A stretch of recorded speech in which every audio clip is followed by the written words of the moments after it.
अस्सलाम वालेकुम viewers, welcome to my YouTube channel. सब कुछ चलता है। तो आज का हमारा टॉपिक है money measurement concept. Last time हमने अपने कॉन्सेप्ट के बारे में बात की थी, डुअल एस्पेक्ट कॉन्सेप्ट। तो आपको अगर कोई चीज़ उसमें से मज़ीद कोई क्लियर ना हुआ हो तो काइंडली प्लीज़ नीचे कमेंट में मुझे कमेंट कीजिए। और आइए चलते हैं मनी मेजरमेंट कॉन्सेप्ट की तरफ। एक्चुअली ये कॉन्सेप्ट बेस है totally based on money and monetary values. ठीक है कि अगर आपकी जितनी भी ट्रांजैक्शंस होती हैं ऑर्गेनाइजेशन के अंदर, वो सारी की सारी ट्रांजैक्शन जो है वो मॉनिटरी वैल्यूज़ में होनी चाहिए आपकी। ठीक है, फॉर एग्जांपल हम देखते हैं, एग्जांपल्स आप आगे भी देखेंगे। मींस टू से कि जो ट्रांजैक्शंस हैं वो बार्टर सिस्टम की बेस पे ना हो। Now what do you mean by the barter system, तो उसके बारे में हम अपने अगली वीडियोस में डिस्कस करेंगे। तो फिलहाल के लिए हम ये देखते हैं कि मनी मेजरमेंट कॉन्सेप्ट एक्चुअली क्या होता है, और हम इसे क्लियर करने की कोशिश करते हैं कुछ एग्जांपल्स के थ्रू, कुछ डेफिनेशंस के थ्रू। और फर्दर हम ये देखते हैं कि रियल टाइम हम एग्जांपल्स भी ले लेंगे इंशाल्लाह ताला। तो हम उसमें देखते हैं कि कैसे कैसे हमने इस कॉन्सेप्ट को क्लियर करना है।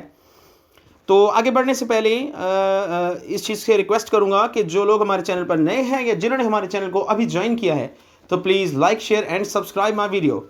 जी, तो चलते हैं जी मनी मेजरमेंट कॉन्सेप्ट की तरफ। Those transactions which are being done within organization is to be expressed in the term of money। जी हाँ, तो हम उन्हें मॉनिटरी वैल्यू में लिखेंगे। That should be the monetary value of the account. Currency value of an account of the country, कि उसमें currency involvement होनी चाहिए। अब देखिए, करेंसी से क्या मुराद है या मनी मेजरमेंट से क्या मुराद है। फॉर एग्जांपल, अगर एक बिजनेस कोई एसेट परचेज करता है, लेट्स सपोज मैंने एक टेबल परचेज की हुई है, अब मैं उसे सेल आउट करने जा रहा हूं, तो उस टेबल की या उस फिक्स एसेट की कोई ना कोई वर्थ तो होगी ना। Definitely will be having some value of that asset. तो वो जो वर्थ है, वो जो वैल्यू है, उससे हम कहते हैं वो हमारी मॉनिटरी टर्म है। इसीलिए हम एक एग्जांपल के थ्रू हम क्लियर कर देते हैं। तो ये देखते हैं कि अच्छा, बार्टर सिस्टम जो है वो इसमें इंक्लूड नहीं होगा, क्योंकि barter system is something else and money measurement concept is something else. So they both are the different things.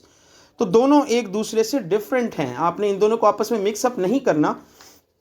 तो हम इसकी एग्जांपल इस तरीके से देखते हैं that when you are going to buy some stationery items, you pay the cash और money and buy the product. अब देखें, आप in the exchange of cash, आप एक कैश देते हैं और एक प्रोडक्ट परचेज करते हैं। आपने कैश के बदले में कोई प्रोडक्ट परचेज किया है, आपने पैसे के बदले में कोई प्रोडक्ट परचेज किया है। तो इट मीन्स कि ये जो है ये मनी मेजरमेंट है। ठीक है, कि इसमें मनी इस्तेमाल हो रही है, वैल्यू इस्तेमाल हो रही है। अच्छा, एक और चीज़ ये है दैट इन्फ्लेशन और जो डिफ्लेशन है वो इस चीज़ में इंक्लूड नहीं है। तो इस चीज़ का खास ख्याल रखिएगा। अब कुछ ऐसी चीज़ें हैं जिन्हें हम मेजर नहीं कर सकते। फॉर एग्जांपल, जैसे मार्केट की कंडीशन आजकल चल रही है, जैसे आपको पता है कि आजकल के जो हालात चल रहे हैं मार्केट के, कोरोना वायरस की वजह से, कोविड-19 की वजह से, तो काफ़ी ज़्यादा बुरे हालात चल रहे हैं।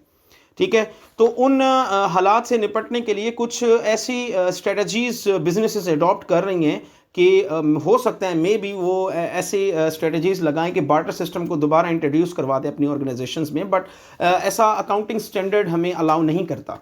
तो अकाउंटिंग के जो भी कॉन्सेप्ट्स हैं वो हमें अलाउ नहीं कर रहे। तो इस चीज़ पे भी स्टिल आई थिंक सो कि इस चीज़ पे स्टिल काम होना चाहिए, बिकॉज कोरोना वायरस की जो सिचुएशन चल रही है, as you people are just seeing कि मार्केट के बहुत ज़्यादा डाउनफॉल जा रही है मार्केट ना।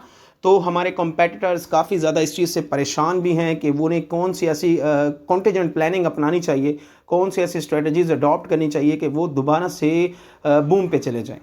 तो वो बूम पे थे, अब फिर वो दोबारा वापस नीचे आ रही हैं। खैर, हम वो चीज़ डिस्कस नहीं करते। तो देखिए, टेक्नोलॉजिकल जो भी चेंजेस हैं, हम उनको टेक्नोलॉजिकल चेंजेस या मार्केट कंडीशन को हम पैसे में नहीं बयान कर सकते।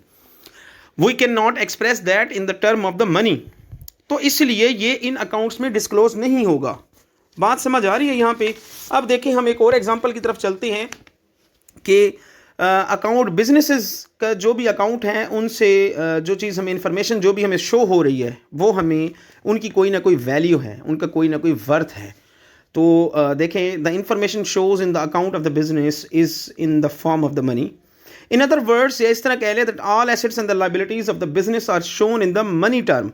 तो जो भी एसेट्स हैं या जो भी लायबिलिटीज़ हैं वो मनी टर्म में हमें शो हो रहा है। ऐसा तो नहीं है कि हमने एक चीज़ दे दी है और उसके बदले हमें कोई दूसरी चीज़ दे दे। ये ऐसा ना हो कि जैसा आप बाज़ार में जाते हैं, आप दुकानदार को कहते हैं भाई आप ऐसा करो, ये वॉच आप ले लो और इस वॉच के बदले ना मुझे ये प्रिंटर दे दो, तो वो कहेगा ये कैसा पागल आ गया, तो definitely it doesn't make a sense. तो यहाँ पे ये रूल ब्रेक हो जाता है। यहाँ पे ये रूल टोटली डिफरेंट है कि आपने पैसे देने हैं, because money has a worth, पैसे की अपनी भी एक वैल्यू है, तो आप पैसे देते हैं और पैसों के अगेंस्ट आप एक चीज़ परचेज कर रहे हैं। अच्छा देखिए जी, अब हम इस चीज़ की तरफ चलते हैं कि मिस्टर ए ने एक छोटा सा बिजनेस अपना स्टार्ट किया और अपनी ही प्रॉपर्टी अपने बिजनेसेस को दे दी। अब प्रॉपर्टी तो दे दी, तो हम इसे अकाउंटेड करेंगे only in that case that property has a worth. हम सिर्फ उस सूरत में इसे काउंट करेंगे कि हमें पता है कि इसके अंदर प्रॉपर्टी कोई ना कोई वैल्यू है। लेट्स सपोज $100,000, $200,000 और माइट बी $10 million। तो इसमें ये चीज़ें इन्वॉल्व हैं, मनी इन्वॉल्व है। अगर इसमें ये इसकी मॉनिटरी वैल्यू है, अगर इसमें किसी किस्म की कोई करेंसी इन्वॉल्व है उस प्रॉपर्टी की, तो हम उसे रिकॉर्ड करेंगे, अदरवाइज हम उसे रिकॉर्ड नहीं करेंगे। बात समझ आ रही है यहाँ पे? अब देखते हैं कुछ इसी तरह से हमारे पास कुछ मज़ीद चीज़ें हैं। छोटी छोटी सी एग्जांपल्स हम ये देख लेते हैं कि एक सोल प्रोप्राइटर है, उसके पास 50 टेबल्स और चेयर्स हैं। तो वो 50 टेबल्स और चेयर्स तो हैं उसके पास। अब हम ये भी देखेंगे कि अगर उन 50 चेयर्स और टेबल्स की कोई ना कोई कीमत है, ठीक है, तो ही हम उसे अकाउंटेड करेंगे ना। अगर कीमत नहीं है उन चीज़ों की तो हम उसे काउंट ही नहीं कर सकते इस कॉन्सेप्ट में, ठीक है। या your mothers love you so much, ठीक है, आपकी वालदा आपसे काफ़ी ज़्यादा प्यार करती हैं, योर मदर और your friend loves you so much. तो यहाँ पे हम देखते हैं कि हम इसे accounted, we can not be this can not be accounted, इसे हम काउंट तो नहीं कर सकते बिकॉज इट इज़ अनक्वान्टिफाइबल। तो जो चीज़ क्वान्टिफाइबल है, क्योंकि because love has know worth, उसकी कोई कीमत नहीं है, पैसे नहीं है उसकी मोहब्बत की, वो जस्ट एक्सप्रेस है, एक फीलिंग्स है। फीलिंग्स को आप आप पैसों में नहीं तोल सकते। और काफ़ी ऐसी चीज़ें हैं जैसे एम्प्लॉयज़ की सेटिस्फेक्शन लेवल है, उनको आप पैसों में नहीं तोल सकते, ठीक है। तो ये चीज़ें मॉनेटरी वैल्यू में नहीं आती। मॉनेटरी वैल्यू में क्या आती हैं? लेट्स सपोज दैट कि अगर आपके फादर ने आपको एक प्रॉपर्टी गिफ्ट की है, अपनी पर्सनल प्रॉपर्टी आपको दिया कि आप ये मेरी पर्सनल प्रॉपर्टी लो यार, और इससे आप जो है बिजनेस स्टार्ट कर लो। तो अगर उस पर्सनल प्रॉपर्टी की कोई ना कोई वर्थ है तो वो मनी मेजरमेंट कॉन्सेप्ट में काउंट होगा। अगर उस पर्सनल प्रॉपर्टी की वर्थ ही नहीं है, इट मीन्स दैट जीरो है, तो फिर उसे बिजनेसेस में यूज़ करने का कोई फ़ायदा ही नहीं है। I don't think so that you should have some benefit, ठीक है। तो मनी मेजरमेंट कॉन्सेप्ट आपको आई होप दैट समझ आ गया होगा काफ़ी ज़्यादा।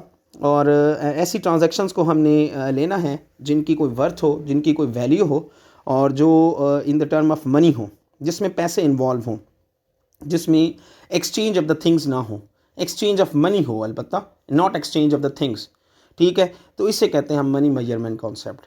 तो आई होप कि आपको ये कॉन्सेप्ट एक अच्छे तरीके से समझ आ गया होगा।